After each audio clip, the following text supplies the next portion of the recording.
Hey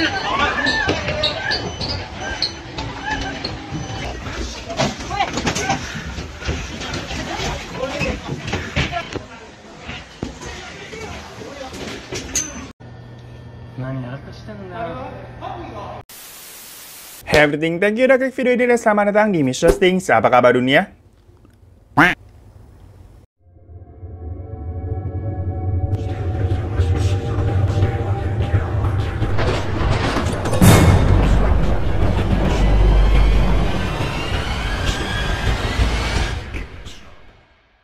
Geng, sorry, gue lagi tergila-gila banget nih main game Genshin Impact yang grafiknya buset dah gokil banget dan dunia jelajahnya juga luas, gengs. Bener nggak ada bosennya udah ini. Kalian bisa ngalor ngidul kemana-mana di game ini, pergi datu ngebolang. Soalnya ini emang open world games, geng. Ya sebenarnya selain dari HP ya, mau HP kalian Android ataupun iOS, kalian juga bisa akses mainnya itu lewat PC, PS4 dan PS5. Dan ya udah, akhirnya gue semakin mantep nih buat download dan mulai mainin game ini. Semenjak Elon Musk itu nge-tweet emang tentang game ini, gengs. Bayangin, orang terkaya kedua di dunia mau main game ini juga. Nah berarti kan ini permainannya bukan main-main, gak kaleng-kaleng. Ya udah, makanya kita tes bentar ya. Mari kita mulai nih. Lihat deh tuh, grafisnya keren banget kan. Kita bisa terbang gini untuk menjelajah tempatnya yang luas banget. Kalian bisa ngebolang kemana aja, kagak ada buntunya. Wih, ada musuh nih. Kita coba buat battle ya, buat berantem ya. Bentar nih, kita pakai karakter lain, pakai Ember. Di sini dia kayak panahan gitu. Jadi di sini kita bisa ada grup 4 orang gitu, geng, 4 hero. Ada, bentar, gue harus menjauh dulu nih karena dia kan panah. Jadi harus dari jarak jauh. Nah, mati lo. Aduh, udah ganti aja pakai karakter utama nih karena damage-nya lebih mantul. Mampu, wih, keren banget tuh game grafisnya kayak gini. Berantemnya puas banget. Sudut pandangnya juga bisa muter-muter nih. Kita ganti lagi ya tuh. Ini kayak sihir-sihir gitu, dia jurusnya. Dia elemennya sihir gitu, gengs. Ntar kita harus bunuh dulu nih sampai mati ya. Ntar gue kelarin. Das. Nih kita pakai ganti lagi nih hero-nya nih. Dia pakai untuk es gitu. Keren banget nggak? Ini kita coba buka kotaknya. Kita ambilin.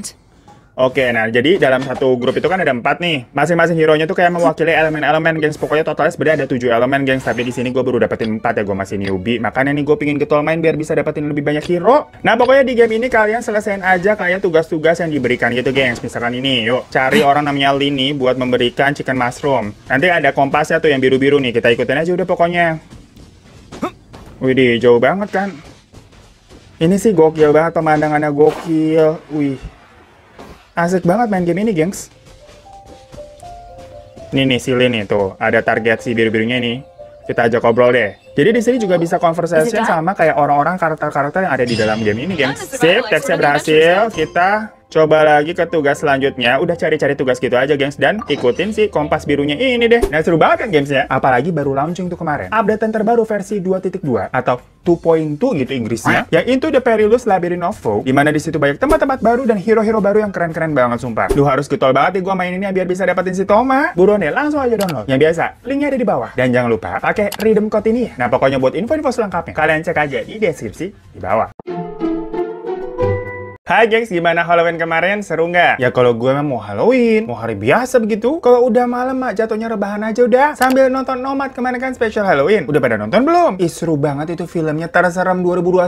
Gokil banget ceritanya, gengs. Nonton ya abis ini ya. Nah tapi kan kalau itu cuman film sebenarnya ceritanya. Maksudnya nggak kejadian beneran. Tapi yang namanya dunia sudah gila nih. Di malam Halloween kemarin, itu beneran kejadian loh, gengs. Sebuah teror yang terseram juga di tahun ini 2021. Padahal ya di prediksi kita di Halloween sekarang tuh, orang-orang pada pakai kostumnya apaan sih paling? Kalau nggak Money Heist, ya paling pakainya kostum Squid Game ya nggak? Apa ada yang pakai kostum dolanan game juga? Jailah, masih aja bahas begitu ya. Nah di Jepang nih, ada seseorang yang memakai kostum Joker. Padahal kan Joker udah nggak ngetren ya. Tapi dia ini membuat teror di kereta bawah tanah. Yang istilahnya ini lagi-lagi dari film diwujudkan di dunia nyata. Dimana dia menikam orang-orang di kereta itu dan dibakar juga, gengs. Habis itu dia duduk santai aja udah, kayak nggak ada dosa. Definisi dari psikopat nggak tuh namanya? Nah pasti dikira sama orang-orang di kereta itu, ini Joker mau merayakan Halloween aja udah. pakai kostum kan, namanya juga malam Halloween. Jadi nggak aneh ngeliat ada orang dandan begituan. Tapi ternyata nggak cuman casingnya doang yang Joker, kelakuannya juga. Jadi kejadian ini tuh terjadi di tanggal 31 Oktober 2021 kemarin sekitar jam 8 malam. Tepatnya di dalam kereta Keio Lane yang berangkat dari stasiun Hachioji menuju ke stasiun Shinjuku. Dan itu keretanya memiliki 10 gerbong ya gengs, nyambung gitu jadi satu, panjang. Nah awalnya semuanya tampak normal aja, seperti hari-hari biasa. Sampai ada sebuah keributan yang terjadi di gerbong nomor 8, di mana ada seorang pria bernama Kyota Hattori yang berdandan seperti Joker, tahu-tahu menikam dada kakek-kakek berusia 70 tahunan. Gila nggak tuh, ini kakek-kakek nggak tahu apa-apaan, nggak ada angin, nggak ada hujan, tahu-tahu ditusuk begitu aja. Perkara memang kebetulan di posisinya dia berdiri tuh paling dekat dengan si Joker gila ini. Nah para penumpang lainnya juga langsung kaget tuh melihat kakek itu tahu-tahu berlumuran darah. Tapi ini kocaknya, di awal itu mereka tuh mengira semua itu adalah kayak semacam apa ya, atraksi, semacam perang di kala Halloween aja. Karena kan lagi-lagi malam itu adalah malam Halloween dan banyak warga Jepang yang lagi merayakannya juga. Dikira tuh ala-ala buat konten prank di YouTube doang. Dan menurut saksi mata yang ada di sana, pelaku saat itu menggunakan pisau dapur dan dia juga kayak membawa-bawa semacam botol plastik gitu. Nah, setelah menusuk kakek tadi, si Joker ini pindah tuh berdiri pergi ke gerbong nomor 6. Tadi kan awal penusukannya itu di gerbang nomor 8 tuh. Jalan tuh dia pindah ke gerbang nomor 6. Nah, di sana dia menyiramkan cairan dari botol plastik yang dia pegang, itu dia basahin tuh ke bangku-bangku di kereta itu dan mulai membakarnya habis itu. Jadi itu ternyata semacam cairan bensin lagi. Ya udah kebakaran itu satu gerbong. Gila nggak? Dari situ pastinya para penumpang langsung ngibrit rame-rame buat menyelamatkan diri lah. Dan karena situasinya memang udah situasi darurat, kereta langsung berhenti secara darurat juga di stasiun Kokuryo namanya. Tapi mungkin karena berhentinya tuh nggak di titik yang semestinya, jadi pintunya tidak otomatis terbuka. Dan orang-orang ini jatuhnya kan udah pada desek-desekan tuh mau menyelamatkan diri. Ya pastilah dengan keadaan seperti itu, orang-orang pada panik. Lu bayangin aja misalkan kalau mau berangkat pagi-pagi ini udah telat. Para warga nih yang dari Bogor gitu tinggalnya tuh dari Depok mau ke Jakarta naik kereta. Nah itu kan desek-desekan udah kayak ayam geprek ya. Makanya pada saat itu banyak orang yang sampai berusaha keluar tuh lewat jendela. Karena pintunya ini lama banget kebukanya. Sedangkan api ini sudah semakin membesar. Jadinya ada sekitar 17 orang yang luka-luka, ya keinjak, ya kedorong sama kegencet juga. Petugas yang melihat kerusuhan ini itu langsung mulai berdatangan hingga mengerahkan lebih dari 10 mobil pemadam kebakaran. Ya udah dari situ api mulai berhasil dipadamkan tapi cukup lama sekitar 30 menitan. Sementara si pelaku Joker gila ini itu waduh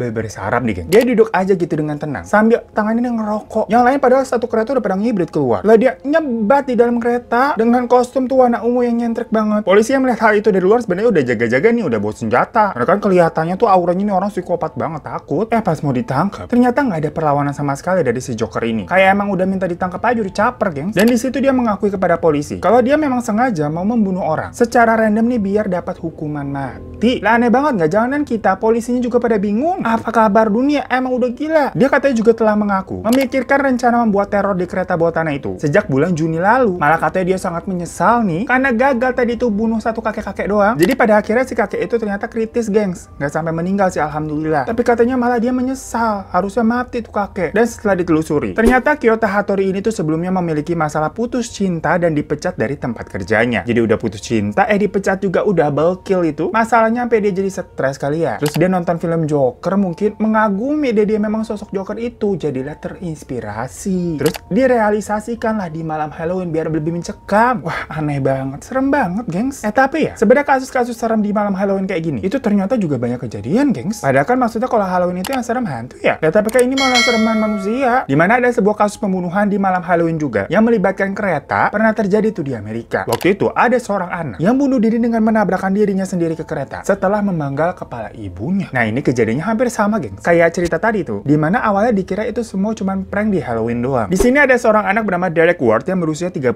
tahun. Dan Derek ini memang diketahui semacam menderita kelainan jiwa. Pada malam Halloween di tahun 2014, dia memenggal kepala ibunya sendiri yang bernama Patricia Ward berusia 66 tahun. Nah, habis memenggal kepala ibunya tuh, dia tendang-tendang dah tuh kepalanya sepanjang jalan, gengs. Jadi kayak main bola pakai kepala orang coba. Tapi lagi-lagi, karena itu kan malam Halloween, jadi orang-orang yang melihat kelakuannya itu dikira kayak prank dia nendang-nendang pakai properti aja. Soalnya kan emang banyak tuh yang jual. Kalau udah mau Halloween nih, kayak ada tangan-tanganan putus, kaki-kakian putus, kayak yang begitu-begitu. Jadi orang-orang ngeliat tuh nggak curiga. Persis kayak kejadian yang Joker tadi. Karena momennya pas nih Halloween, jadi dikira show doang. Setelah si Derek ini kayak capek kalian nendang kepala ibunya, buset durhaka banget itu nendang kepala. Dia geletakin aja gitu kepalanya di jalanan, kayak abis main udah ditinggal. Abis itu dia sendiri ini berjalan ke arah rel kereta api. Di rel tersebut dia kayak menyusuri jalan sekitar 1 km. Sampai tahu-tahu ada sebuah kereta yang melaju kencang yang menabraknya udah. Nah, karena itu polisi tidak mengetahui nih sebenarnya kalau perbuatan Derek ini itu memang sebagai kayak apa ya? Sengaja bunuh diri sehabis membunuh ibunya, atau itu merupakan kayak kejadian kecelakaan murni. Ya kecelakaan kereta jatuhnya. Soalnya mengingatkan kejiwaannya Derek ini memang agak terganggu. Jadi ada kemungkinannya dia nggak sadar tuh kalau jalan di rel kereta ya berbahaya. Namanya otaknya juga nggak mikir ya. Tapi yang jelas peristiwa tersebut menjadi sebuah kisah horor yang mengerikan dari perayaan Halloween. Apalagi orang yang menemukan kepala ibunya itu di jalan. Yang tadi kan dia tinggal habis main. Mungkin pas lihat wah dikira ada properti cakep nih. Bagus gitu kan buat pajangan Halloween kayak asli. Lah emang kepala asli.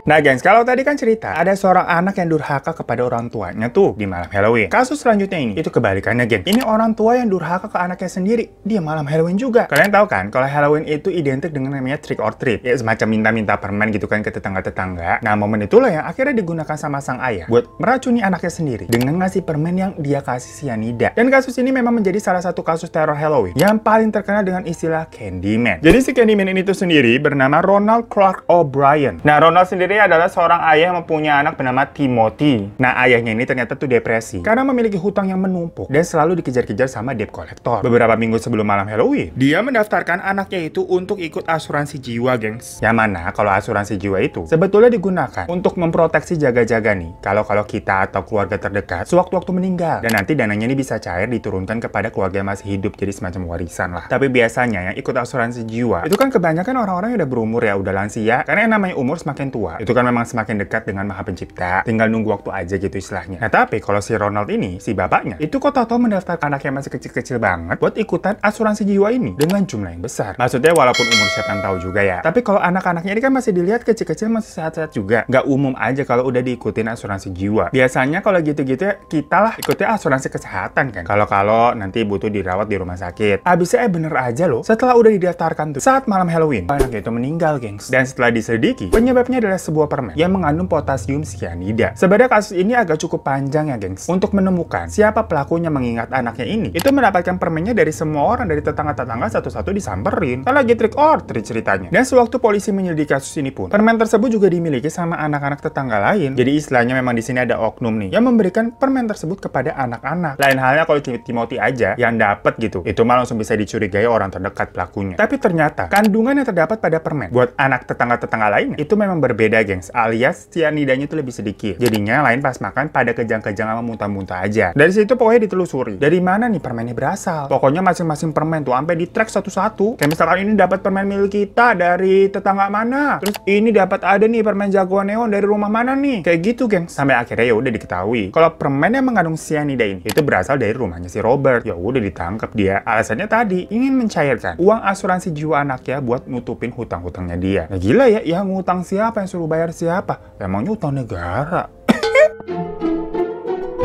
So itu tadi mengenai sebuah kasus teror di malam Halloween. Yang bikin geger nih perkara seseorang yang berulah gila tuh terinspirasi dari Joker, yang ternyata kegilaannya dia banyak dilakukan sama orang-orang lain juga sebelumnya. Kayak dua kasus tadi lainnya tuh yang lebih mind blowing sampai merenggut nyawa orang. Pantesan tadi si Joker nyesel, usaha membunuhnya gagal tuh. Ya tapi perbuatannya bikin takut nggak sih buat kita nih kalau berada di tempat umum? Ya habis kalau amit-amit ya ketemu sama orang-orang absurd begitu, amit-amit jangan sampai ya, gengs. Ya pokoknya thank you semua yang udah nonton. Jangan lupa untuk klik subscribe di bawah buat kalian belum. Kalau udah terima kasih banyak. Juga boleh minta like-nya. Dan jangan lupa follow Instagram gue @rotodefan. Sampai jumpa di kasus missing selanjutnya. Assalamualaikum.